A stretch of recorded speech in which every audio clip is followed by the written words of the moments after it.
So first up, we have Everdell, the Pearlbrook expansion. Designed by James A. Wilson, the artist is Andrew Bosley and Dan May, and published by Starling Games. Cool. So we're not going to go over how the Everdell works, but we'll go over how the expansion works. Simply, you have another board that you're going to attach to the left-hand side of the main board. This is going to have some new spaces on it that your frog meeple can go on. Each player gets a frog meeple of their color. And these spaces are going to have cards next to them that are face down with a pearl on it, except for one space, which is kind of, we'll talk about in a minute. And the idea behind these are you're trying to get pearls. And basically, in order to go to one of the spaces with a card, you have to have a prerequisite met. So for instance, the first space makes you have, or you need to have 3 green cards or production cards in your tableau before you can actually put your frog there and take that space. Kind of the same thing for the other ones, except it only requires 2 of the symbols.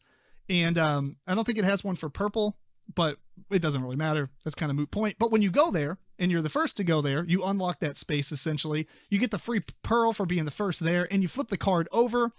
And basically, unless there's cards, the ones we played with just give you ways to discard stuff and get pearls. Mm-hmm. I think they're all like that, right? They're cards or resources. Yeah. Mm-hmm. So it's a way to get pearls. There's also a kind of a generic space that you can go to with your frog and discard a bad ratio of stuff to get pearls. Right. And what you're doing with these pearls is they're, instead of the major events, I think they were called. Yeah, basic events. Basic events. Those are wiped out. And now you have these wonders. And there's 4 of them. They're worth, I think, 10, 15, 20, and 25 points. And they increasingly need you to discard a whole bunch of resources and cards and these pearls. On top of that, you also get to start the game with a couple of kind of special ability cards, but you have to spend a pearl to activate it. Dormant cards. Mm-hmm. And also, there's one, oh, and it comes with more cards for the main deck, which kind of revolve around these new spaces as well, and just do different other things.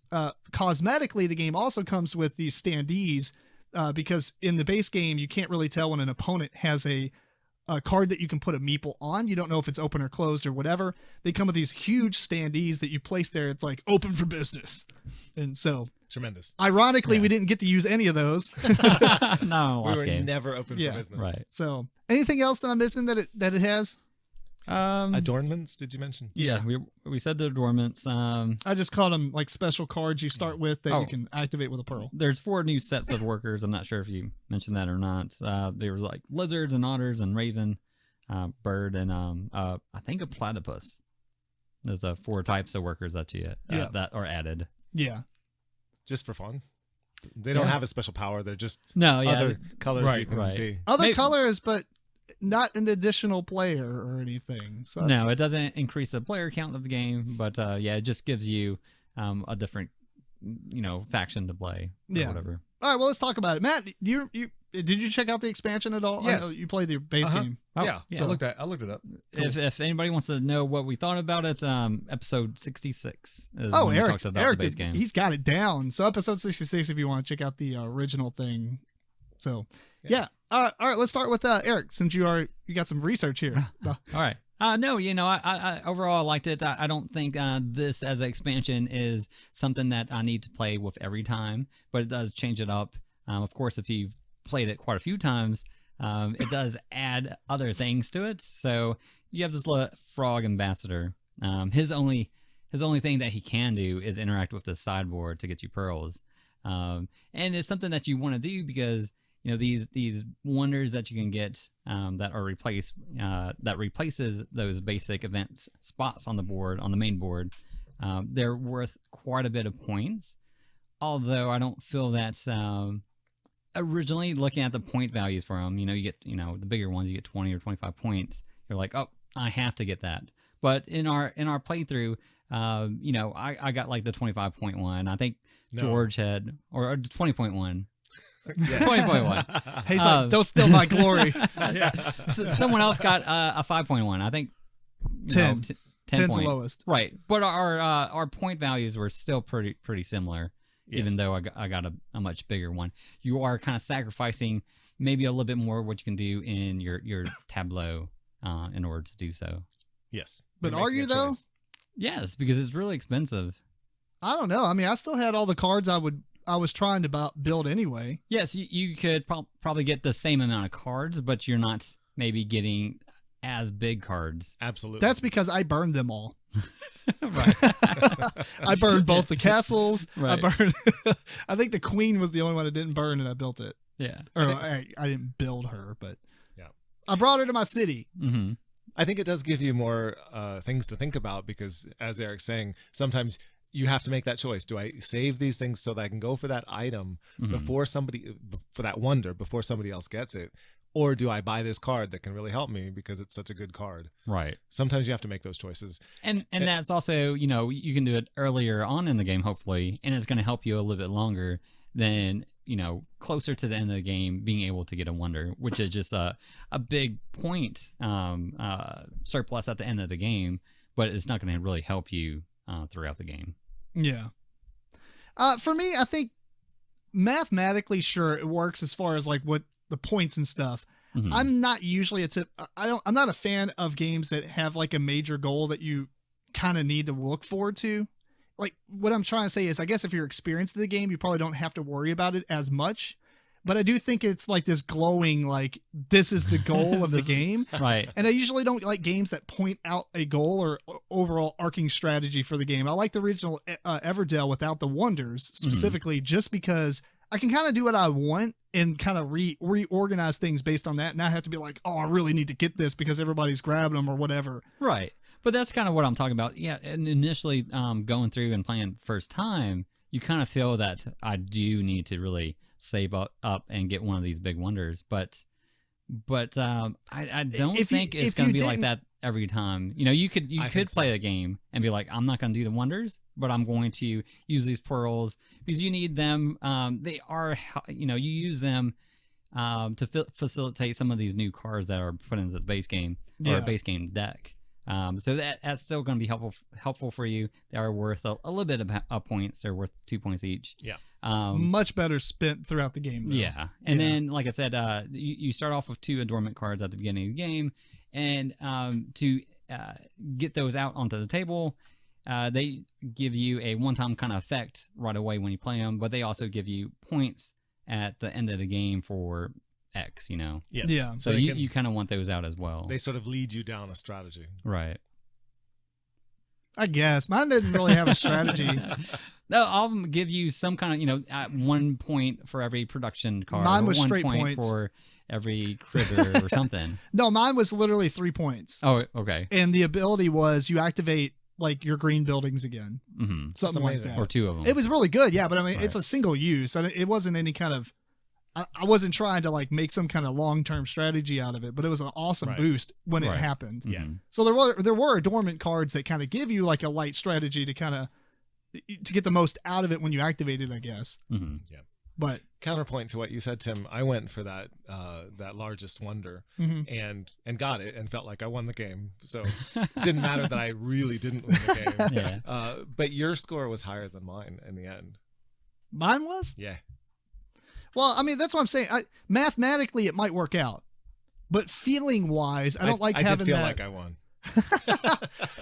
But you might enjoy those type of games. Do you like games where it's like a big shiny object that you have to go towards, or do you like build your own strategy as you go?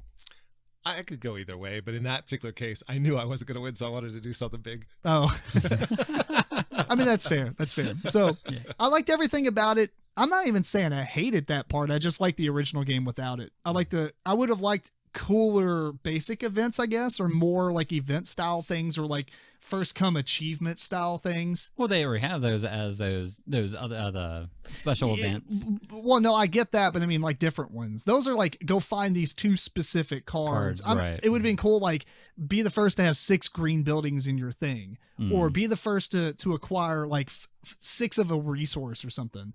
Like really kind of like minor, like that would be easy, but you know what I'm saying? Right. Like some kind of like achievements that you can go for, but then you get them and now I can spend all that stuff that I had. Right. Mm-hmm. Like that would have been like, I feel like that's more my style of play, I guess. I don't know. Sure. Like the wonders kind of are meh to me.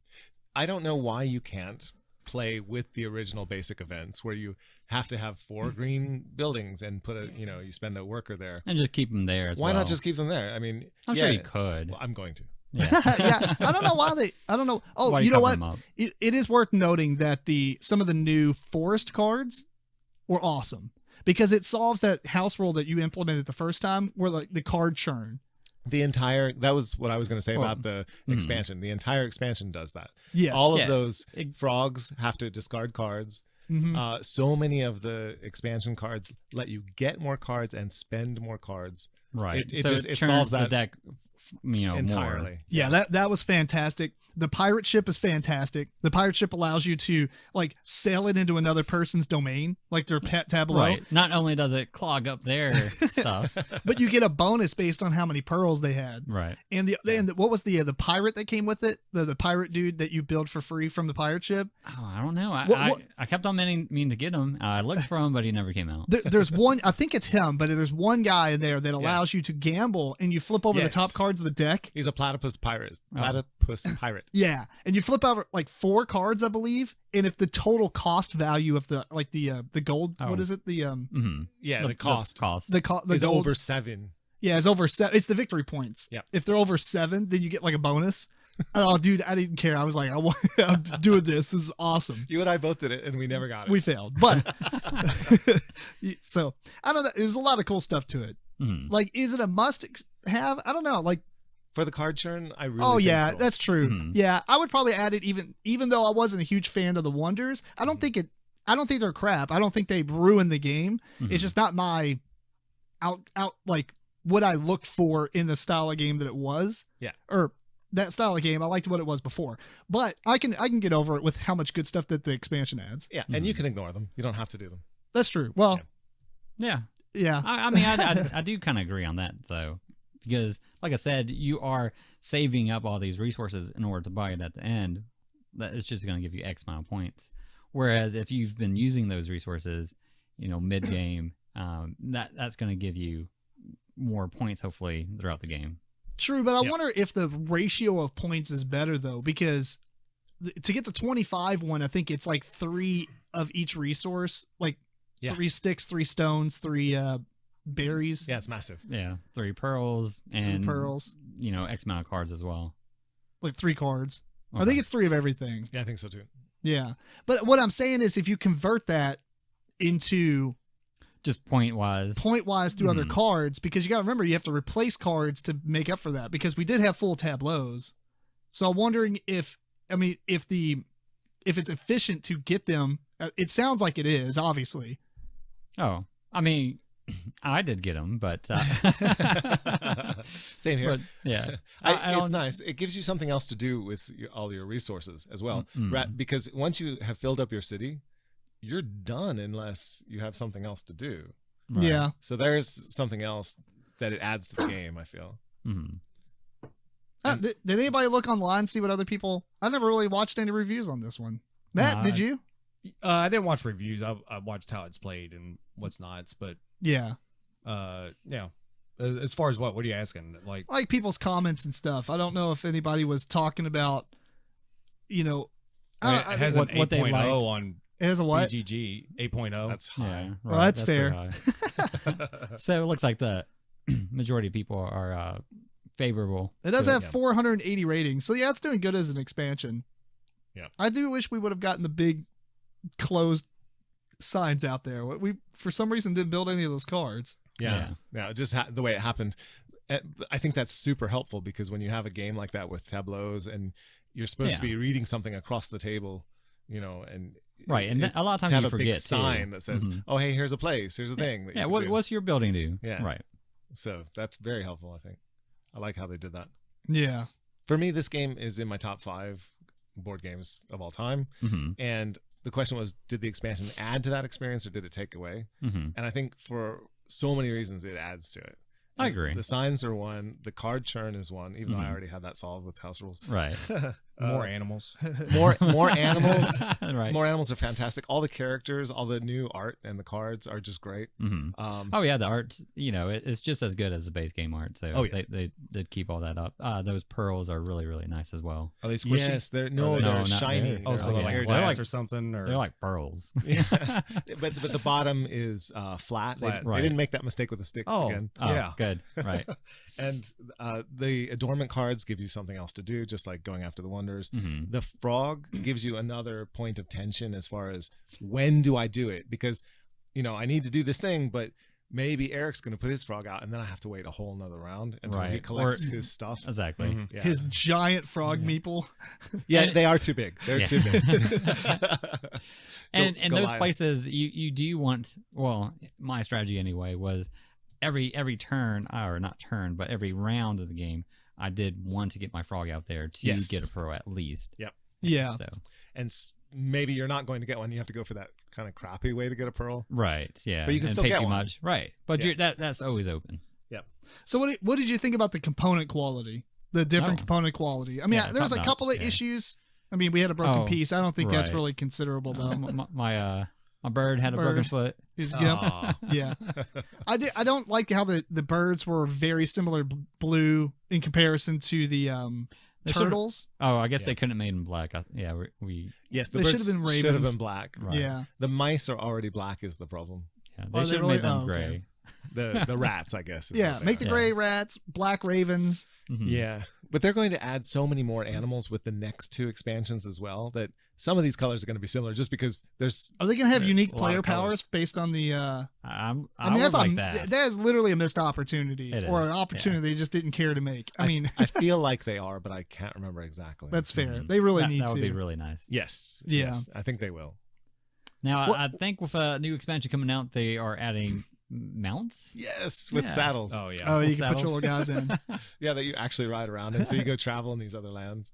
That'd be cool. And there's a fair so you can get prizes for things like you were talking about. You want, I got the first 6, Yeah, berries. see, that's what I'm talking. I like that stuff. Yeah. I like that because it's just the first to do something, but so you might be hoarding something to get there, but then when you get it, then you can spend all that stuff you hoarded. Yeah. Mm. I like that. Like that's kind of fun because you delay yourself in order to get it, but then you actually still get to use what you were gathering. Right. I really like the fact that they didn't add another player, even though they added all these animals, because the game with 4 players is long enough. It I mean, is. that is fair. And Yeah. with the expansion, I was worried that it would add too much extra time, but it only adds a little bit. It's everyone, makes a decision about their frog, and that adds a little bit of time. But Right. that's it. It didn't really add anything I forgot to mention to that. the length. Yeah, it did a good job of staying the same length from the previous plays or whatever, Yeah. but Mhm. but adding a lot of stuff. Yeah. So- And it's not a short game still, but I wonder if the new expansions are going to just blow that wide open and now it'll be Hopefully I not. guess 5-hour game. If you pick one, probably not, but if you pick all 3, maybe. Maybe. We'll have to see. Yeah, I'm down to try. that's fair. Well, cool. Anything else, Matt? Do you want to chime in on it at all? No, I had questions, but y'all answered all of them. So Oh yeah. yeah, I was wondering about the card churn, if it helped that much. Oh yeah. It helped quite a bit. Because I just had seen that it was in there. It took every bit of George's being to not implement his His house rules, Did you all know that was there beforehand, or like the card churn problem. Yeah. No. no? Well, no. the- And did you know it was fixed in the No. expand? No. Okay, so you all just wanted to play it normal. Well, to be without honest with you, we did specifically pick a couple of the forest cards to start the game with because you're supposed to randomize the 4 of them, but we picked 2 of them from the expansion that specifically had card draws. it. Gotcha. That's true. Yeah, we did. But I highly recommend doing that. Right. I mean, unless you don't feel like there's an issue with card, but my point is like you could tailor those 4 because everybody's playing by the same rules. It's not like Hmm. somebody's got some kind of deep knowledge and if they put this combination or something. But so if you put some of the card churn ones, it just makes the game more enjoyable that way because if you're looking for the husband or whatever, he's going to come out. We went through the whole Yes. deck. I Right, think you'll still we go did. through the whole deck. I think there's enough card churn even without those. Oh, because it would still happen. getting the pearls. Well, Oh. well, yes, but also so many of the cards that are now characters and buildings actually do things with other cards Yeah. more so than before. Hmm. And I think that with the card draw that we had, more often than not, I was stymied by that because you can't draw over your limit and then discard down. There's a hard limit. Right. And we had so many cards going around that I was at that limit so often I was not that tempted by those card draws. Yeah. Yeah. I would say even in a 2-player game me and Melissa played, we went through, I think, like 3/4 of the deck. So even at 2 players, we were able to churn through pretty well. No, that's pretty good. Yeah, I like it. I think I would choose to play with the expansion over not playing with the expansion. I would. So, yeah. Cool. Any what? Yeah. Oh, the components. We actually kind of skimmed over that. What did you think about the thin player kind of sheets that go over top for the wonders and stuff to cover up the spaces and stuff? Those were kind of. Those are really thin, but I mean, it's not like they move a lot, but right. I think they did that on purpose, kind of blend right into the board, because the artwork on those matches up, and you're supposed to put it in those spots to kind of seamlessly make the other ones disappear. But they're completely unnecessary because you should still play with the basic events and then just have the wonders, around. The wonders are cool though. There's a bridge and you can put your meeples in it. Yes, it's awesome. They are awesome. Favorite wonder right there. I feel that it was pointless for them to put the point value on the wonders. I think it's garish and it detracts from the game art. You have this beautiful thing that you're trying to build, and then like big 25-pointer right on top. Yeah, it's like eat it Joe's. It's just like a big sign. It's ridiculous. I'm gonna cut them off. I think it's supposed to be like it's in front of you, and people look over and like they just see that 25-pointer and they stare at you with hate. If you play the game 2 times, it's 25 points. That's fair. Yeah. Cutting it off. Yeah. I don't think it bothered me much, but I see your point, because it's not like it's a reoccurring theme throughout the other components. No, it's just kind of yeah. Anyway, well, cool. All right, anything else? We done? No, I liked it. All right, well, really liked it. That's the Pearlbrook expansion for Everdell.